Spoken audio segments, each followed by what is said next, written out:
اللہ تعالیٰ جل شانہ تو قرآن میں واضح اور دو ٹوک فرماتا ہے، قل ما یعبأ بکم ربی لولا دعاؤکم۔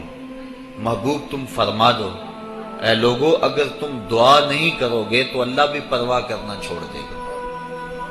تمہاری ضرورت ہے کہ تم مانگو، اور جب تم مانگنے والے اتنے متکبر ہو گئے ہو، کہتے ہم نہیں مانگتے، تو وہ تو پہلے ہی بے نیاز ہے۔ اس لیے تم اگر مانگتے رہو گے وہ تمہاری جھولیاں بھرتا رہے گا، اور اگر تم متکبر ہو جاؤ گے، نہیں پرواہ کرو گے، تو وہ تو پہلے ہی بے نیاز ہے۔ مانگنا تمہاری ضرورت ہے، اس کی ضرورت نہیں ہے کہ وہ تمہیں دے، لہٰذا تم اس سے طلب کرتے رہو، جھولی پھیلا پھیلا کے مانگتے رہو، وہ تمہاری جھولیاں بھرتا رہے گا۔ تو پہلا حق جو ہے، وہ پہلا مقصد ہماری ایسی تقاریب کے انعقاد کا دعائے مغفرت ہے۔ دوسرا مقصد ہماری اس قبیل کی تقریبات کا پسماندگان سے اظہار تعزیت ہے، چونکہ اگر دعا ہی مقصد ہو تو دعا تو گھر بیٹھے بھی ہم کر سکتے تھے۔ اتنے طویل ترین سفر کر کے آج ہر بندہ مصروف ہے، اپنی گوناگوں مصروفیات سے وقت نکال کر آپ یہاں آئے ہیں۔ اگر صرف دعا ہی مقصد ہے تو دعا تو آپ گھر بیٹھے بھی کر سکتے تھے۔ میں بھی اتنی دور سے آیا ہوں، وہاں ہاتھ اٹھا کے دعا کر دیتا، کافی ہو جاتا، لیکن یہاں آنے کا دوسرا مقصد پسماندگان سے ان کے دکھ میں شریک ہونا ہے اور ان سے اظہار تعزیت و محبت کرنا ہے، اور یہ حضور کے عمل اور حضور کے طریقے سے ثابت ہے۔ حضرت ماعز ابن مالک رضی اللہ تعالی عنہ حضور کی خدمت میں جب حاضر ہوئے اور ایک حد کے لیے اپنے آپ کو خود پیش کیا، عرض کی حضور مجھے پاک کر دیجئے۔ میرے آقا کریم نے فرمایا جاؤ اللہ سے معافی مانگو، وہ تمہارے گناہ معاف کر دے گا۔ وہ گئے، معافی مانگی، لیکن بے چینی اور اضطراب ایسا تھا، پھر پلٹ کے آ گئے۔ پھر عرض کی حضور مجھے پاک کر دیجئے، طہرنی یا رسول اللہ صلی اللہ علیہ وسلم۔ حضور نے فرمایا جاؤ نا معافی مانگو اللہ سے، اللہ تمہیں معاف کر دے گا۔ وہ گئے، معافی مانگی، پھر پلٹ آئے اور عرض کی طہرنی، حضور مجھے پاک کر دیجئے۔ قال فیما اطہرک، کہا کس جرم سے پاک کروں؟ بار بار آ جاتے ہو، تمہیں کہا ہے کہ جاؤ اللہ سے معافی مانگو، تمہیں معاف کر دیا جائے گا، لیکن تم پھر پلٹ آتے ہو۔ قال من الزنا، عرض کی حضور مجھ سے زنا سرزد ہو گیا ہوں، میں شادی شدہ، اور شادی شدہ زانی کی جو سزا ہے وہ کڑی بھی ہے، میرے علم میں ہے کہ اسے سنسار کر دیا جائے، وہ دھرتی پہ جینے کے قابل نہیں ہے، لیکن اس کے باوجود میں اقرار کرتا ہوں تاکہ جو آخرت کی سزا ہے اس کے مقابلے میں یہ دنیا کی سزا کچھ بھی نہیں ہے۔ آخرت کی سزا بڑی سخت اور کڑی ہے۔ آقا کریم نے ایک دن حضرت جبریل امین سے پوچھا مجھے جہنم کے عذابوں کا تذکرہ سناؤ، تو انہوں نے عرض کی حضور اخف العذاب، سب سے خفیف اور ہلکا عذاب یہ ہوگا کہ جہنمی کے پاؤں میں آگ کا جوتا رکھا جائے گا، پورا باقی بدن سلامت ہوگا، صرف پاؤں میں آگ کے جوتے رکھے جائیں گے۔ یاغلی منہما دماغہ، جوتے پاؤں میں ہوں گے لیکن اس کی حدت، تپش اور گرمی سے دماغ پگھل کے ناک اور کانوں کے راستے سے باہر آ جائے گا۔ یہ سب سے ہلکے عذاب کی کیفیت ہے، اور جو سخت عذاب ہیں العیاذ باللہ۔ تو عرض کی حضور میں آخرت کے عذاب سے اس دنیا کے دکھ کو ترجیح دیتا ہوں، تو میں خود اقرار کرتا ہوں میرے اوپر حد شرعی نافذ کر دیجئے تاکہ میں پاک ہو جاؤں۔ آقا کریم نے فرمایا کہ انہوں نے نشہ تو نہیں کیا ہوا؟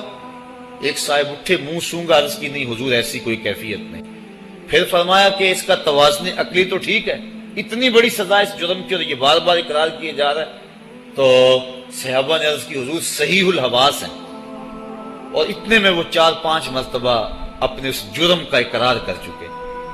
اب گواہ کی کوئی ضرورت نہیں تھی، جب وہ خود اقراری تھے تو آقا کریم نے فرمایا ان کو سنسار کر دو۔ ماعز ابن مالک اسلمی کو پتھر مار مار کے سنسار کیا جا رہا ہے۔ یہ مسلم کتاب الحدود کی روایت ہے، اور ایک روایت کے لفظ ہیں جب ان کو سنسار کیا جا رہا تھا حضور مسجد نبوی میں کبھی کھڑے ہو جاتے تھے، کبھی بیٹھ جاتے تھے، آنکھوں میں آنسو تھے، بدن پہ لرزہ تھا۔ کسی نے کہا بندہ نواز خود ہی حکم دیا ہے اور خود ہی رو رہے ہو؟ کہا وہ میرا عدل تھا، یہ میری محبت ہے۔ مبتلا درد ہو کوئی عذب روتی ہے آنکھ، کس قدر ہم درد سارے جسم کی ہوتی ہے آنکھ۔ تو جب معاذ ابن مالک اسلمی کو سنسار کر دیا گیا تو حضور ان کے جنازے کے لیے خود گئے. کسی کی زبان سے نکلا لو معاذ نے زنا کیا تھا. میرے آقا کے چہرے پہ غصے کے آثار ظاہر ہوئے. فرمایا خبردار اگر کسی نے میرے معاذ پہ بات کی، اگر اس نے زنا کیا تھا تو میں نے پتھر نہیں مروائے. میرے معاذ نے ایسی سچی توبہ کی ہے اگر روئے زمین کے تمام لوگوں میں اسے تقسیم کر دیا جائے لکفاہم، سب کی مغفرت ہو جائے. یعنی اپنے آپ کو خود پیش کیا ہے. اور جب کوئی شخص حد شرعی اپنے اوپر قبول کر لیتا ہے بخوشی تو وہ ایسے ہوتا ہے جس طرح ابھی ماں کے پیٹ سے اس نے جنم لیا ہو. تو فرمایا اگر اس کی توبہ تمام روئے زمین کے مسلمانوں میں تقسیم کر دی جائے لکفاہم، تو ان کے لیے کافی ہو جائے. اب حضرت معاذ ابن مالک اسلمی تدفین ان کی کر دی گئی. ان کی وفات کا دوسرا دن تھا یا ان کی وفات کا تیسرا دن تھا. صحابہ کو شک تھا کہ دوسرا ہے یا تیسرا. حضور علیہ السلام راوی شک سے بیان کرتا ہے اور ہمیں شک کا فائدہ مل گیا. تو حضور ان کے ہاں تشریف لے گئے. وہم جلوس، جب حضور گئے تو صحابہ بیٹھے ہوئے تھے. اور آقا کریم نے جا کے فرمایا کہ استغفروا لماعز، اپنے بھائی معاذ کے لیے استغفار کرو، اس کے لیے بخشش کی دعا کرو. اور یہی ہم کرتے ہیں کہ لوگ بیٹھے ہوتے ہیں، ہم جا کہتے ہیں کہ استغفار کرو، دعا کرو، فاتحہ پڑھو. تو حضور علیہ السلام گئے، صحابہ لفظ ہے وہم جلوس، وہ بیٹھے ہوئے تھے. اور آقا کریم نے فرمایا استغفروا لماعز، معاذ ابن مالک کے لیے مغفرت کی دعا کرو، ان کے لیے ہاتھ اٹھاؤ. صحابہ نے حضور کی معیت میں ان کے لیے استغفار کیا اور مغفرت کی دعا کی. اب سوال یہ ہے کہ اگر دعا ہی مقصود تھا تو دعا تو مسجد نبوی میں بھی ہو سکتی تھی، حجرہ عائشہ میں بھی ہو سکتی تھی، ستون تہجد کے پاس بھی ہو سکتی تھی. دعا نماز جنازہ خود دعا ہے. پھر میرے آقا فرما چکے ہیں اس کی توبہ تو اوروں میں بانٹی جائے تو ان کی بھی مغفرت ہو جائے. پھر حضور ان کے ہاں کیوں گئے؟ اس لیے کہ ان کے پسماندگان سے تعزیت کرنی تھی. اور جن کے گھر حضور گئے ہوں گے کوئی دکھ رہا ہوگا. وہ کیا کسی نے کہا تھا کہ یہ الگ بات ہے کہ تم آئے ہو تو کوئی نہیں، یہ الگ بات ہے کہ تم آئے ہو تو کوئی نہیں، ورنہ درد تو یہاں ہزار رہتے ہیں. تو جس گھر میں حضور چلے گئے ہوں گے وہاں کوئی دکھ تو نہیں رہا ہوگا، وہاں تو سکھوں کے سویرے ہو گئے. انہیں تو خوشی ہوگی کہ آج آقا کے قدم ہمارے گھر آئے.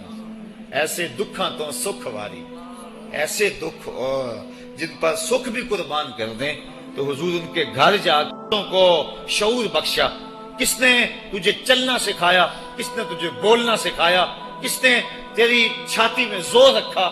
آج تو کڑیل جوان ہے، آج دولت کے انبار تیرے پاس ہیں، آج تو چودھری ہے، آج تو خان صاحب ہے، آج تو بہت بڑا عالم ہے، آج تو مفتی ہے، آج تو پیر ہے، آج تو منسٹر ہے، آج تو ناظم ہے، آج دنیا تیری بات گزار ہے.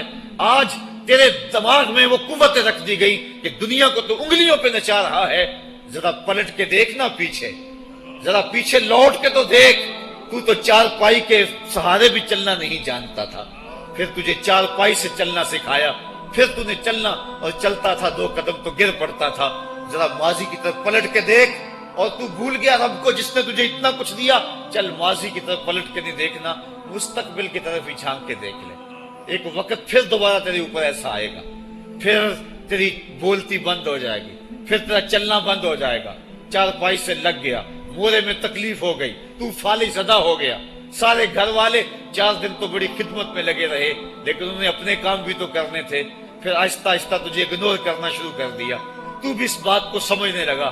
پھر وہ وقت بھی آیا کہ تیری چار پائی کو اندر سے اٹھا کے برآمدے میں رکھ دیا کہ بابا کھانستا ہے، بچے جس طرف ہوتے ہیں جراثیم پھیلتے ہیں. اب نوکر تجھے روٹی دینے لگا.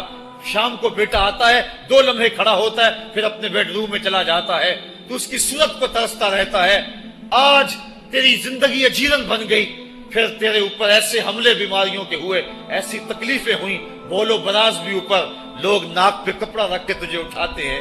اس وقت تو اپنی زندگی سے تنگ آ گیا. تو کہتا ہے ڈاکٹر کو لگا زہر کا ٹیکہ، مجھے موت آ جائے. بتا ہم تجھے موت بھی نہ دیتے تو کیا کرتا؟ ہم نے تجھے زندگی دی تھی، یہ ہمارا احسان، اور اب تمہیں موت اگر دیں گے تو یہ بھی ہمارا احسان ہے. اگر تو تڑپتا تھا، تیری زندگی جو ہے وہ اچیلن بن چکی تھی، سارے تجھ سے تنگ آ گئے تھے، تیرے بیٹے بھی کہتے دعا کرو اللہ بابے کو پردہ دے دے، سارے تیرے پردہ مانگ رہے تھے، اب بتا کہ ہم تجھے پردہ بھی نہ دیتے تو کیا کرتے؟